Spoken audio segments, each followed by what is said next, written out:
خواله مې راشه د خندا ورځې دي خواله مې راشه د خندا ورځې دي په تا چې تېرې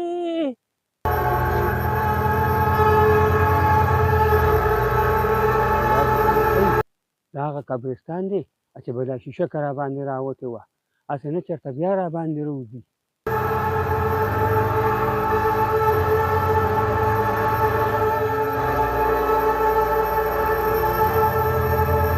نن چې لطیف او فیاض ته وویمه هغه خو عمرانې دی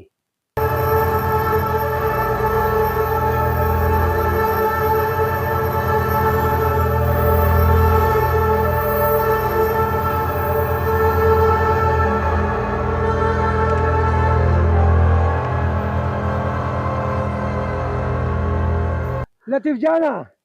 ظالمه په منډو منډو خو مزاوه شو اورې خو داسې کار دی ظالمه رڼا را پرېوته او خواله ته پته چې هغه بله شیشه که راوتې ده او د هغې د لاسه خلک ټول په عذاب دي خلکو روزګارونه نه ووته د کور نه نشي راوتی خدای څه چل به کېږي خو زه وایم که زما منې که نه وروړه نو زه یم چې زه دې منخپې وباسو ښه خدای دې خیر کوي اوس را باندې بیا بله شیشکه رونځي نو دغه خو زه خو یم زه چې بس ورځ شوه که نه او زه په مزه مزه روان شو داسې کار دی تا ته خو مې خبره وکړه نو ته خو پرې کړې دا سوچونه کې لکې څنګه چل به کوو زه به زه چې زه بازار ته کوشو لږه روټۍ چای به مو کړو ځکه چې شپه را باندې روټۍ چای خو باید کاغه وګوره که بیا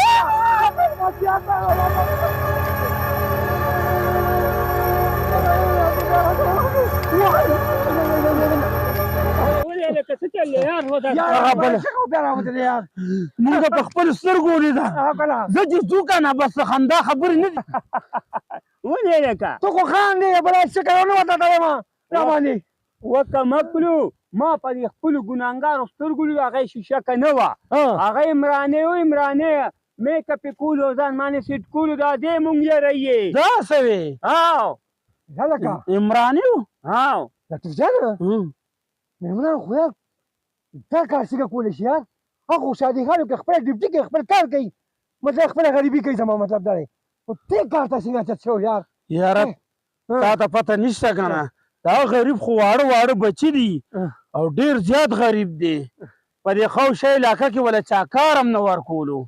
داسې کار دی غریب دی خو دا خلک د مزې دپاره کوي دا خلک هسې یری چې یې به ګړو شي نه نه هغه ډېر زیات مجبوره دی ځکه چې څلور پنځه بچي دي او کور والا خو شته دی نه او هغوی غریبانان دپاره څه وکړي ډېرې مجبورۍ نه دا کار کړی اوس یې خو دې وکړي چې هغه بلا شیشکه مخې له راشي که نه نو زه به ورسره له وګورم یاره دا خبره خو یې صحیح ده خو زه سوچ کوم چې اوس خو را خوشي مخې ده که نه نو زما وینې خواته زما هم کوټ کېږي څه وکړم ورسره لطیفه یار اورې لږ انتظار وکړه یو لسو منټو کې به را یې راشي خیره خیره سره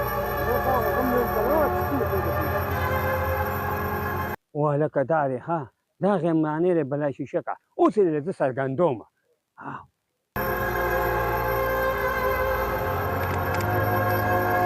وکمکلو پاسئ تاسو ته ما نه وویلي چې دغه عمرانې دی دغه بلا شیشکه و چې ټول خلک پې په لړزان دي ولې عمرانه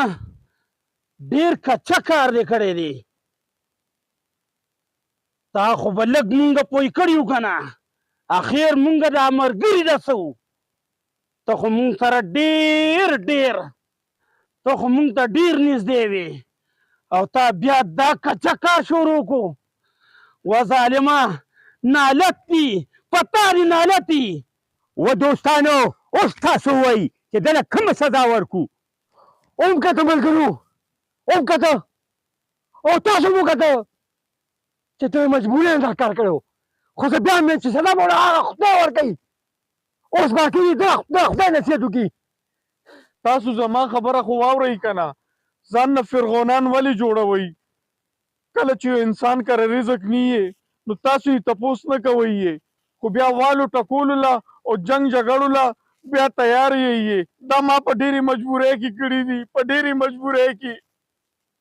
ستا خبره ټیک ته عمرانه دا غلطۍ زمونږ دي ښه